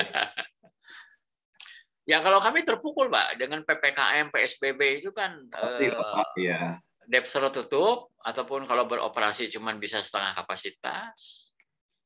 Kalaupun orang ke mall juga mungkin tidak seperti keadaan normal ya Pak. Iya, dan masyarakat juga kan nggak banyak berpergian, nggak perlu beli baju baru Pak. Betul. Ya. Ya tapi kita jadi apa ya, tiap hari itu dituntut kreatif terus. Gimana gitu solusinya gitu. Ya kita ambil positifnya aja Pak Denny ya. Alhamdulillah aja gitulah. Ya, sambil berdoa mohon petunjuk dari yang di atas supaya perusahaan bisa bertahan gitu. Iya. Dan memang kebersamaan dan apa ya, hubungan baik dengan karyawan itu menurut saya faktor utama Pak Denny. Karena juga ada sih perusahaan-perusahaan yang nggak bisa menghandle hubungan industrialnya dengan baik. Justru akhirnya apa ya, di tengah pandemi itu jadi sengketa gitu Pak Denny ya. Yeah. Nah, itu kan yang apa ya, jadi rugi semua pihak ya kalau udah kayak gitu. Ya. Ya, sudah jatuh tertimpa tangga gitu ya Pak ya. Betul seperti itu. Ya. Oke, teman-teman yang lain ada yang mau bertanya atau yang mau komen silahkan. Ya.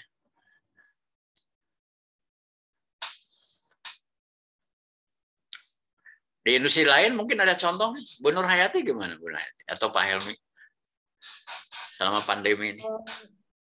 Saya justru alhamdulillah di awal pandemi tidak terlalu signifikan sih Pak. Kalau saya kan di jasa ya, di lembaga amil zakat, justru awal-awal 2020 masyarakat tingkat donasi untuk keinginan untuk berdonasi berdermanya tuh tinggi gitu. Jadi di 2020 alhamdulillah sih tetap naik dari tahun kemarinnya gitu. Tetap naik 30% gitu. Memang tidak sesuai target tapi alhamdulillah tetap naik dari tahun sebelumnya gitu. Jadi masih agak normal. Justru yang agak berasa di 2021 mungkin. Oh gitu ya. Masih udah mulai survive mungkin ya untuk mulai tumbuh lagi gitu. Jadi terus juga nggak ada bencana yang signifikan gitu, bencana alam juga nggak ada. Jadi mungkin ya itu juga menyebabkan tingkat donasinya juga berzakat infak sedekahnya juga kurang agak turun malah di 2021 mungkin kayaknya terdampak pandeminya sekarang gitu. Ya. Atau mungkin benar orang udah ternyata lama pandeminya gitu. Ya kayaknya gitu Pak, kan ini ya mungkin lebih safe buat sendiri dulu mungkin. Ya. Dampak. Kemarin ditunda beli ini beli itu gitu ya. Iya kan. Kayaknya. Beralih dulu ya. Beli pakaian gitu. Bandara-bandara juga. Ya, atau piknik gitu ya.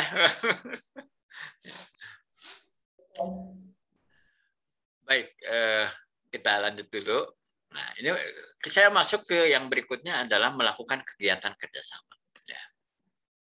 Nah, ada satu konsep yang dipopulerkan ini di ILO ini, yaitu yang disebut EMC, ya. Employee Management Cooperation sebagai bentuk kerjasama pekerja pengusaha. Ya. Tapi sebenarnya kalau untuk di Indonesia bukan barang baru sebenarnya ya, karena dari awal juga ada satu sarana yang disebut LKS bipartit gitu ya, ada ya yang disebut LKS bipartit ini kan kalau bahasa asingnya di ILO-nya itu disebutnya Employee Management Cooperation. Apa yang dimaksud dengan Employee Management Cooperation? Ini adalah kerjasama karyawan dengan manajemen. Ya. Ini keadaan hubungan di mana karyawan dan manajemen itu bekerja bersama untuk mencapai tujuan tertentu menggunakan cara yang dapat diterima bersama. Ini adalah hasil dari proses berkelanjutan untuk meningkatkan rasa saling percaya dan menghormati melalui berbagi informasi, diskusi, konsultasi, dan negosiasi. Ya.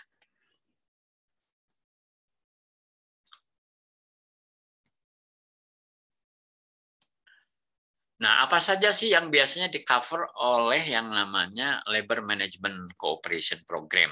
Ya, kegiatannya apa saja sih biasanya? Ya. Nah, ini ada beberapa. Pertama adalah kebijakan-kebijakan kepegawaian.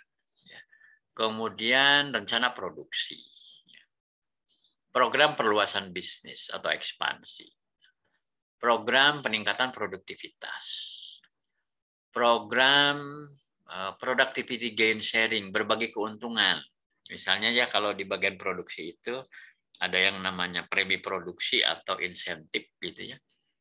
Yaitu dengan mengukur produktivitas gitu ya. Jadi kalau produktivitas ada peningkatan sekian persen, maka akan ada gain sharing, seolah-olah nilai efisiensinya itu kemudian ada sharing gitu buat masing-masing ya, buat karyawan maupun buat perusahaan. Kemudian mengenai job security ya, keamanan untuk memperoleh dan mempertahankan pekerjaan. Berikutnya adalah peningkatan kualitas kehidupan kerja. Improvement of quality of work life. Kemudian ini mengenai K3 ya, program-program keselamatan dan kesehatan kerja. Kemudian adalah pengenalan teknologi baru dan mesin-mesin baru ya. Jadi diantaranya ya sebenarnya cukup banyak gitu ya. Dan menurut saya ini bisa memiliki dampak strategis ya kalau kita bisa memberdayakan lembaga kerjasama ini. Ya. Jadi sangat menguntungkan kedua belah pihak. Ya. Sekalipun memang kan ini harus dimulai dengan kesamaan dulu persepsi dan mindset ya, bahwa perusahaan ini sebagai sawah ladang kita mencari nafkah itu bisa lebih sukses berkinerja secara sangat baik apabila para stakeholder terutama yang internal ya, pengusaha dan pekerja ini bisa bahu-membahu di dalam program-program Employee Management Cooperation ini, atau kalau yang versinya Indonesia adalah Lembaga Kerjasama Bipartit. Berikutnya adalah kita masuk kepada penentuan sarana. Melakukan analisis berbagai alternatif sarana komunikasi yang dapat digunakan organisasi. Ini beberapa alternatif. Ya. Tapi di awal tadi kita sudah diskusi juga sebenarnya beberapa alternatif. Jadi secara tatap muka itu ada yang langsung, ada yang tidak langsung atau lewat perwakilan. Kalau yang langsung mungkin dalam acara-acara tertentu bisa langsung ketemu dengan pimpinan, ya. Ya misalnya apakah dalam bentuk sambung rasa gitu misalnya, atau gathering misalnya, ya semacam gathering begitu. Ya. Atau bisa juga secara tidak langsung melalui perwakilan. Jadi kalau ada hal-hal yang mau disampaikan, apakah bentuk keluhan ataupun inspirasi, usulan-usulan, karyawan bisa melalui struktur hierarki organisasi misalnya, melalui atasannya, atau misalnya bisa juga melalui jalur serikat pekerja gitu ya, untuk nanti dikemukakan di dalam forum-forum bipartit gitu misalnya, tetap muka itu ya. Kemudian ada juga yang bukan tetap muka ya, yang konvensional misalnya bentuk surat edaran misalnya kalau dari perusahaan kepada karyawannya, surat edaran, pengumuman, kotak saran kalau dari bawah ke atas ya, dari karyawan kepada manajemen. Kemudian mungkin kalau kami di pabrik itu ada yang namanya audio pabrik gitu.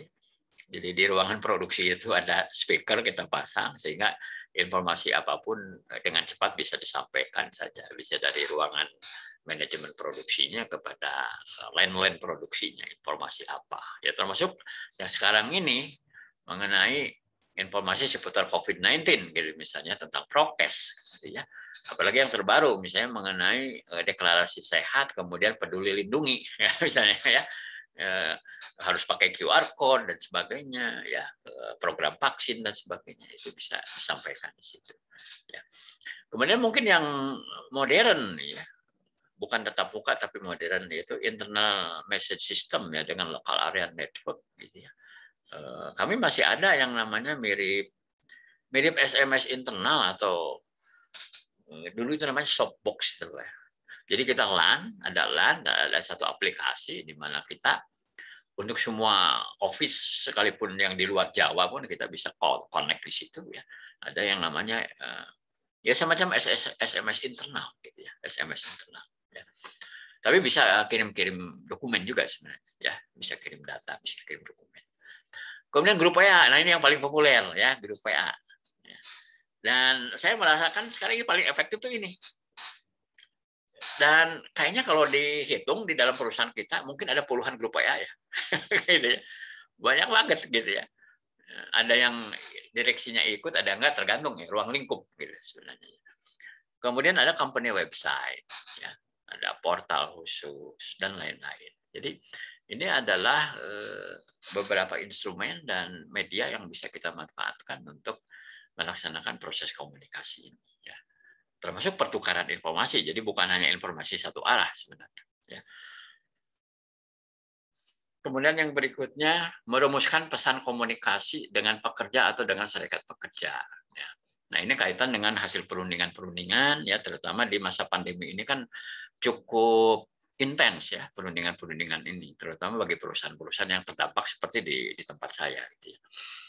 Hasil kesepakatan atau perundingan itu perlu disosialisasikan.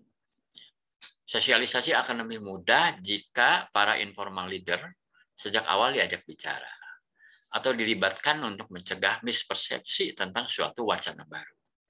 Ya. Jadi informal leader itu ya bisa juga keterwakilannya itu ada di kepengurusan serikat pekerja ya, atau wakil-wakil karyawan. Ya.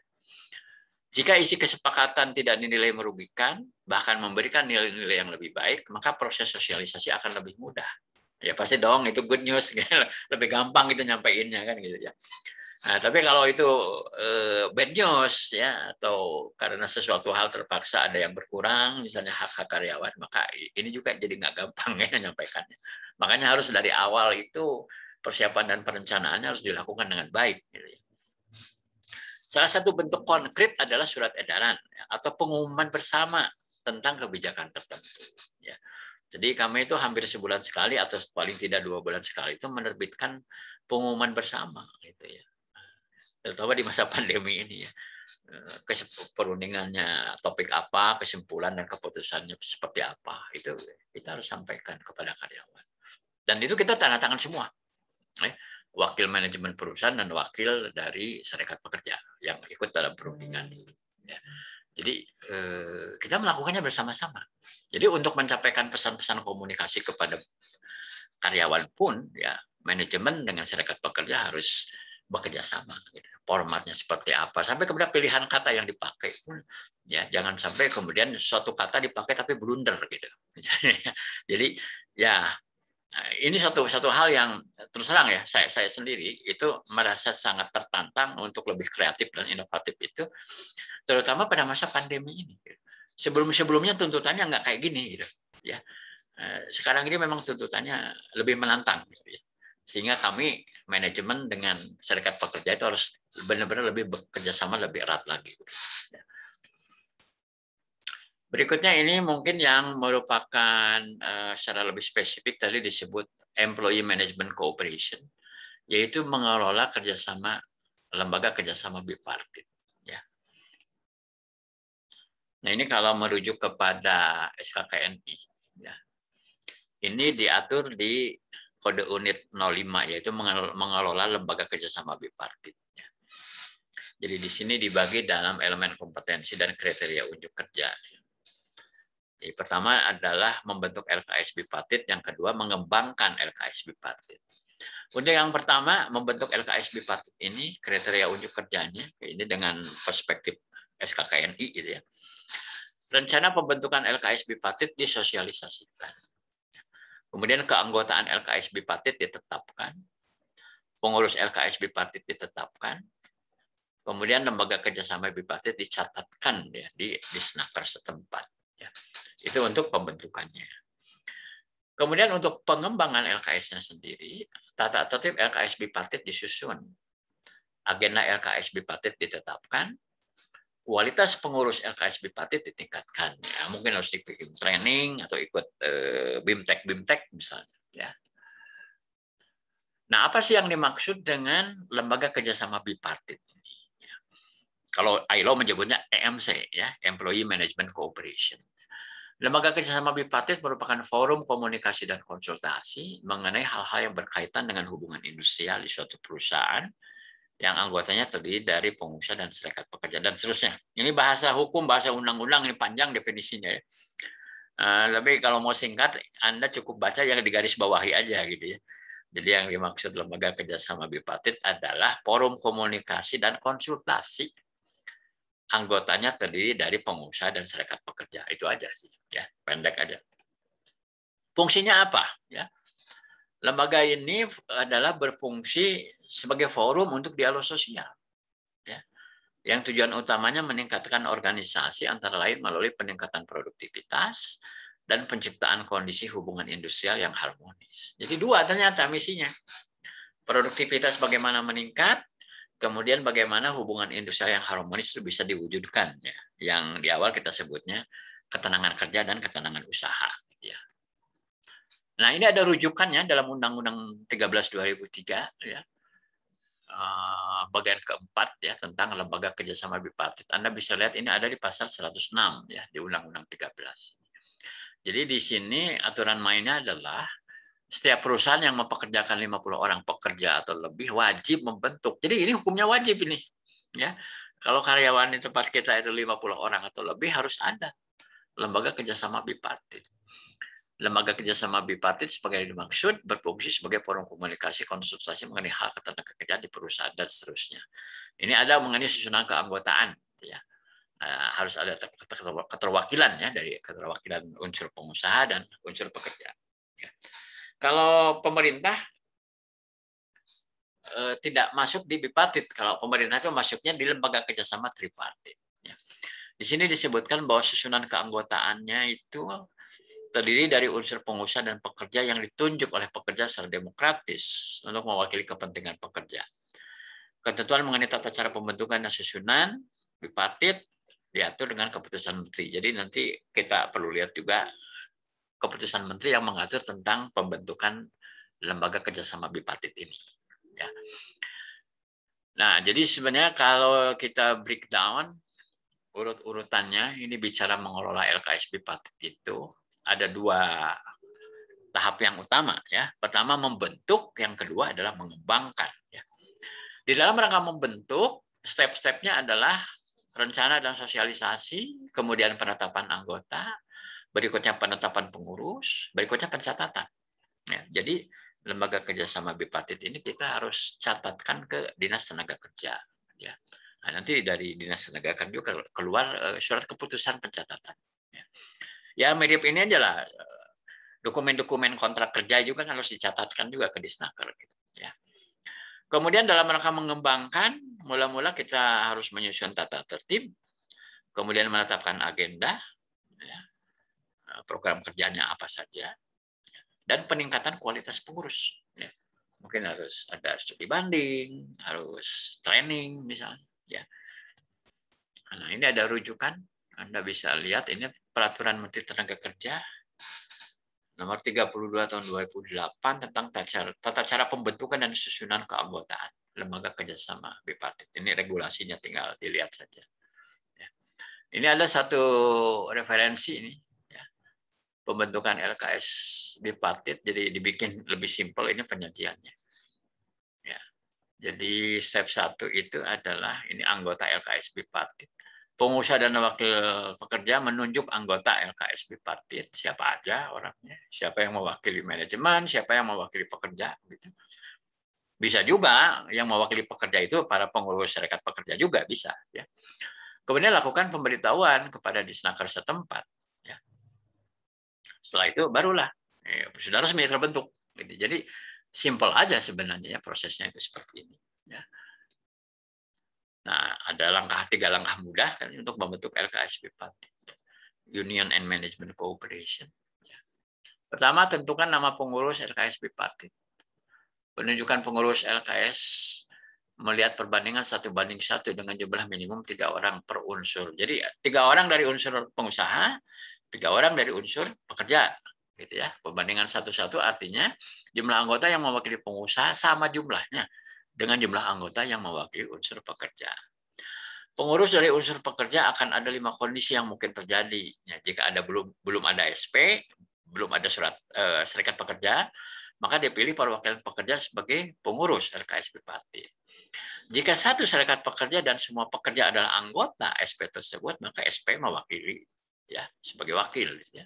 Jika ada satu SP tapi tidak semua pekerja menjadi anggota, maka dipilih perwakilan SP dan non SP, gitu ya. Jadi ada juga kan kelompok karyawan yang nggak ikutan serikat pekerja, gitu. Mereka pun harus ada keterwakilannya, gitu. Ya. Jika lebih dari satu serikat pekerja dan semua pekerja adalah anggota serikat pekerja, maka menunjuk wakil dari masing-masing SP. Jadi harus ada keterwakilannya. Gitu ya. Jadi kayak di praksi-praksi DPR aja, gitu, sebenarnya. Jika lebih dari satu serikat pekerja dan tidak semua pekerja menjadi anggota SP, maka dipilih perwakilan SP dan non-SP. Ini mirip dengan yang butir C. Ya. Jika sudah lengkap, susunlah nama-nama orang dari masing-masing unsur untuk disepakati bersama mengisi posisi ketua, wakil ketua, sekretaris, dan anggota. Tuangkanlah dalam bentuk kesepakatan pembentukan LKS Bipartit. Ini untuk pemberitahuan ke Disnaker. Langkah selanjutnya datang ke Disnaker dan lakukan pemberitahuan resmi atas nama-nama pengurus dan anggota LKS Bipartit itu. Setelah itu Anda harus sudah melakukan pemberitahuan resmi ke Disnaker paling lambat 14 hari setelah pembentukan. Nah, umumnya sih sekitar 1 minggu sudah keluar bukti pemberitahuan, namun kadang bisa berbulan-bulan. Jadi harus rajin aja sowan di silaturahmi ke Disnaker. Gitu ya. Anda sudah dapat melakukan pertemuan LKS Bipartit dengan pekerja atau serikat pekerja Anda. Pertemuan dilakukan paling tidak 1 bulan sekali. Gunakanlah kesempatan ini untuk membangun komunikasi yang baik dengan karyawan atau perwakilan karyawan. Jika Anda dapat memaksimalkan keberadaan dari LKS Bipartit ini, Anda akan memiliki hubungan pengusaha pekerja yang baik dan produktif. Tidak menutup kemungkinan dengan forum ini dapat meningkatkan engagement level karyawan Anda. Gitu ya. Jadi sebenarnya banyak hal yang kita bisa manfaatkan ya dari lembaga kerjasama Bipartit. Ini referensinya, ya. Anda bisa tinggal klik saja kalau ingin mempelajari lebih jauh. Ya.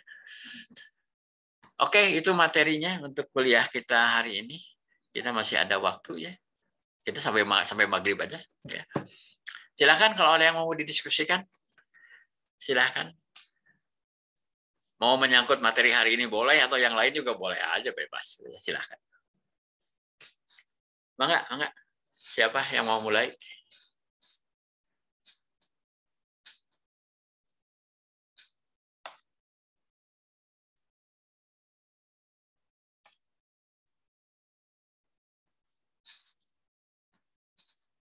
Terutama yang belum kedengaran suaranya nih.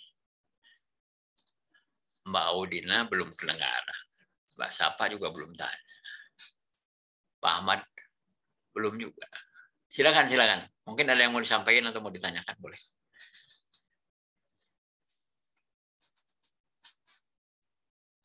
Pak Kevin, gimana Pak Kevin? Belum ada, Pak. Belum.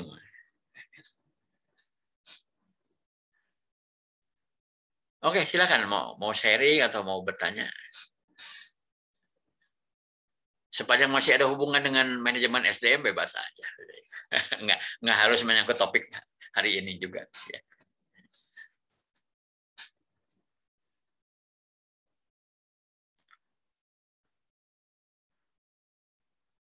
Ngomong-ngomong, yang udah dapat sertifikasi baru Pak Denny ya, yang Helmi udah ya, udah dapat juga ya. Baru yang level officer Pak. Officer ya. Ya, HR officer. Kami di Kabupaten Bandung udah masuk ke batch 2 nih, minggu depan. Oh, ada lagi ya Pak Dadang? Ada, Kabupaten Bandung ya. Itu nanti LSP-nya dengan MSDM Pak atau? MSDM Indonesia Pak, Jakarta Pak. Iya, dengan Pak Sutoto, Pak Toto. Ya, di antaranya beliau. Ada salah satu asesornya yang jadi pembimbing, tapi nggak ikut menguji, Ibu Banowati. Oh, Bu Bano. Bu Bano, ya, yang dari Unpar. Iya. Yang ngasih BIMTEK 3 orang Pak. Saya, Pak Ari Hendarmin, dan Ibu Bano. Bertiga. Ya, BIMTEK-nya 3 hari deh, BIMTEK 3 hari. Lanjut ujian. Ujiannya kapan rencananya? Ya itu cuma selang 2 hari lah paling langsung. Paling mereka diminta menyiapkan portofolio dulu. Kadang yang lama kan itu Pak, portofolio Pak. Kapan rencananya Pak? Ini minggu depan tanggal 5 udah mulai Pak, BIMTEK. Oh, tanggal 5. Ya, tanggal 5. Saya kebagian tanggal 6 nih, hari Rebo ya berarti ya.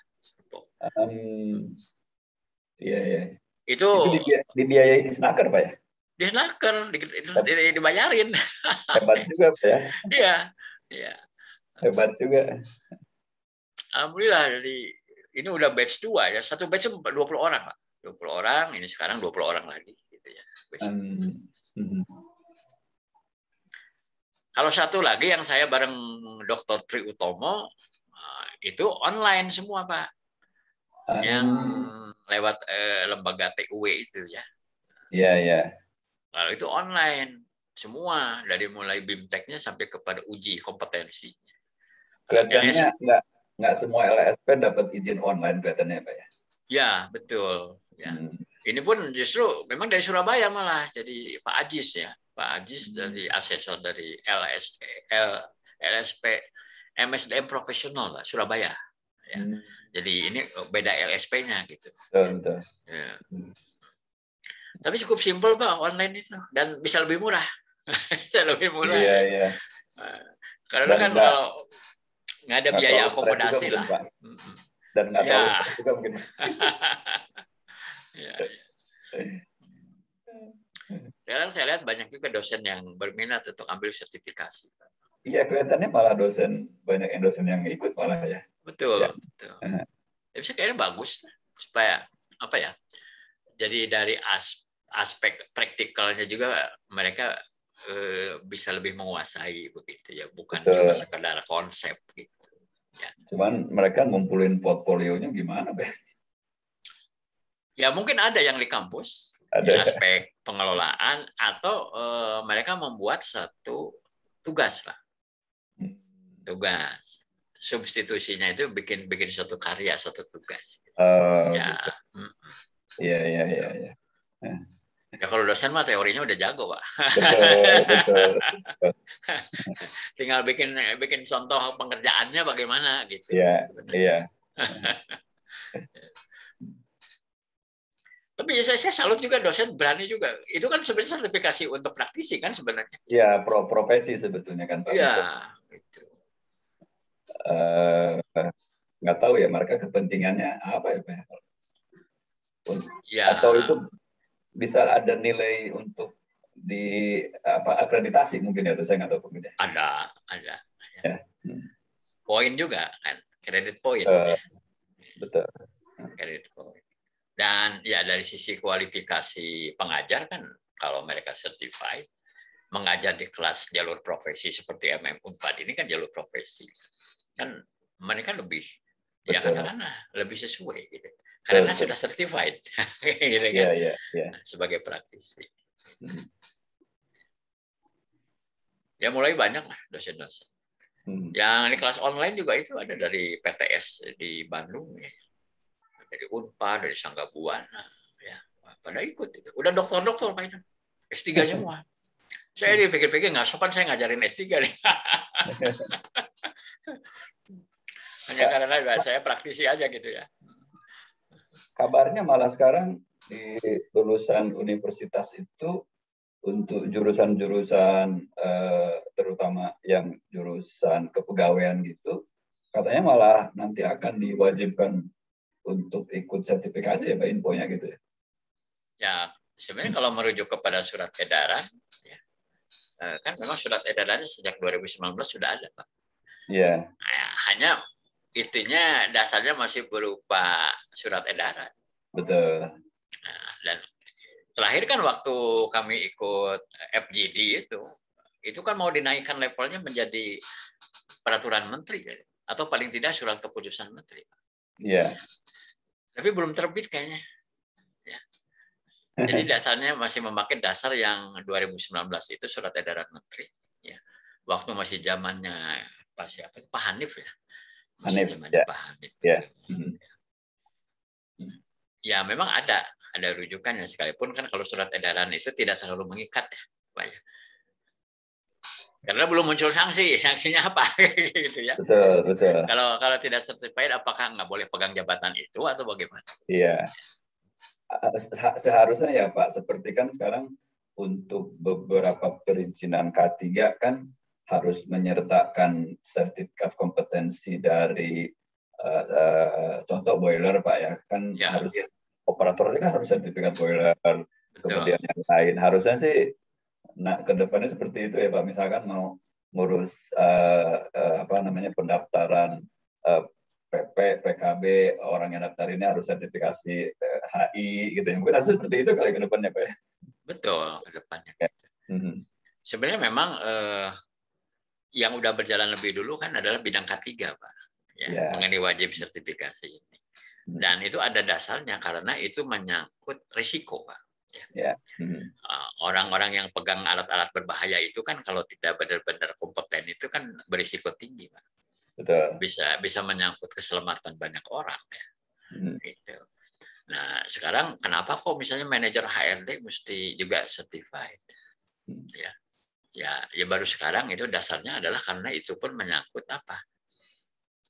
Karena kalau yang memegang HRD ini misalnya tidak mengerti aturan main, regulasi, itu kan juga banyak praktek yang salah. Gitu ya. Minimal kalau dari perspektif orang Kementerian Tenaga Kerja itu kan itu. Orang HRD harus ngerti betul aturan ketenagakerjaan. Gitu ya.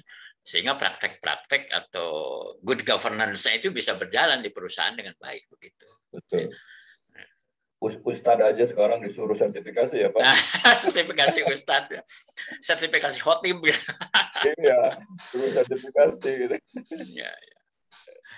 Ya, tapi sepanjang memang niatnya tidak ada niat yang sifatnya politis atau mengada-ngada sih saya kira it's okay lah gitu ya. Oke, rekan-rekan silakan kalau ada hal lain yang mau disampaikan. Untuk boleh mungkin ya, Pak Dadang semangat. Mau tanya kalau yang terkait sertifikasi itu kalau contoh atau mungkin Pak Denny kalau ini contoh kan kalau saya levelnya masih di staff gitu ya terus kalau ngambil langsung ke certified yang HR manager itu apakah boleh atau emang harus menduduki jabatan dulu baru sertifikasi sebenarnya? Prakteknya sih boleh Pak kalau udah. Yang penting kan sudah lama di Departemen HRD gitu ya. Ya. Tinggal nanti persoalannya adalah mungkin ada beberapa portofolio yang diminta gitu ya. Tetapi kita belum langsung memegang proses itu. Iya, betul. Ya kan? Ya. Saya ambil contoh misalnya di kelas BIMTEK saya sebelum ini itu ada junior lah, mungkin nggak beda jauh lah umurnya dengan Kang Helmi gitu ya. Ada dia lebih banyak ke pengembangan organisasi sebenarnya bidangnya. Sedangkan untuk bidang hubungan industrial dia belum pegang secara langsung. Gitu. Nah solusinya bagaimana? Solusinya itu adalah dengan penugasan. Ya. Penugasan yang aspeknya aspek misalnya hubungan industrial begitu. Ya. Jadi sebenarnya ada juga substitusi portofolio itu untuk suatu karya yang kita belum melaksanakan secara langsung, tapi kita membuat suatu karyanya, begitu. Ya. Tapi ini kan nanti diuji bagaimana kita benar menguasai konsepnya, gitu ya, kerangkanya, ya, atau teorinya, gitu ya. Jadi umumnya sih oke aja sih, lulus, ya, yang udah jalan sih begitu. Iya, apalagi mungkin kalau kayak posisi Kang Helmi sekarang kan itu pegang area Jawa Barat ya. Artinya sebetulnya kalau title itu kan setiap perusahaan beda-beda ya. Di satu saat itu ada title dengan pekerjaan yang sama itu ada dibilang asisten manajer, ada bilang manajer, ada bilang supervisor gitu. title itu kadang-kadang tidak mencerminkan pekerjaannya gitu ya. Selama kita mampu menunjukkan kompetensi di berapa ya? 31 ya sekarang Pak Dadang ya? Kalau yang versi 2020 malah tinggal 15, Pak. Oh, 15 ya. 15. Jadi gini, untuk yang saya mau jalan di minggu depan, itu sudah pakai yang versi 2020, Pak. Oh. Dalam kisi-kisi yang diujikannya hanya 15 kompetensi. Iya, lebih mudah. Lebih simpel, lebih mudah. Tapi yang online ini, yang saya juga masih sedang berjalan, yang online masih pakai 2014, Pak. 31 kompetensi, lebih banyak gitu ya. Iya, lebih banyak. Jadi LSP pun ternyata belum seragam itu dalam eksekusinya, dalam pelaksanaannya itu. Ya. Kalau saya sih menjalankan ke Kang Helmi, jalan aja. Iya, betul. Jalan aja udah. Bisa dibimbing Pak Dadang nanti. Siap. Bisa. Kalau mau online, ikut aja yang itu yang saya udah mau masuk batch 4 ya. Mungkin 2 minggu lagi lah kita masuk batch 4 gitu ya. Kalau online kan juga nggak usah kemana-mana gitu ya, bisa tinggal malam lagi jam pada Isya lah sampai jam 9 lebih 2 jam gitu. 10 kali pertemuan. Saya sih menghimbau lah, ambil aja sih. Ya. Kenapa dosen-dosen yang nggak pernah jadi praktisi kok berani? Gitu.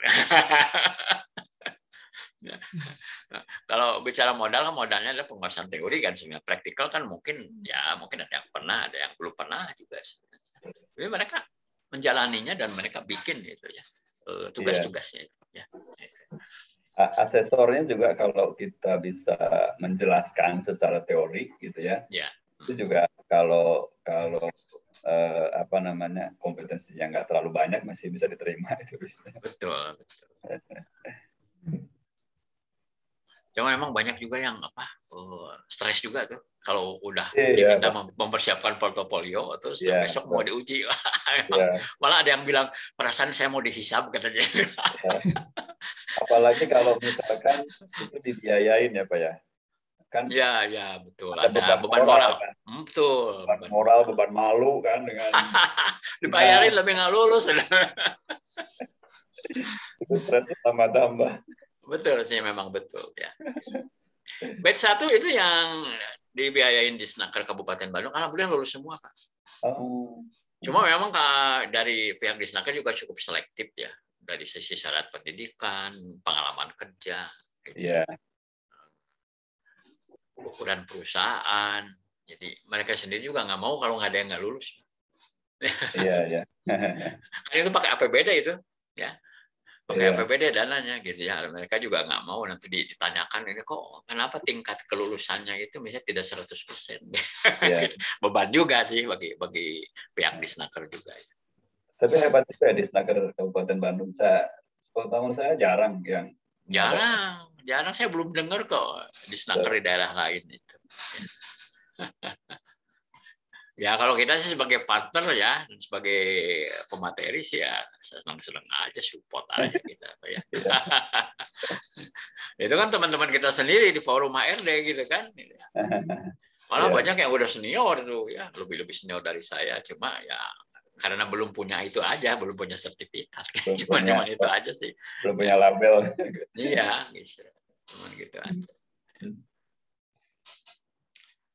Oke, rekan-rekan, kayaknya sih udah mau maghrib ya ini ya.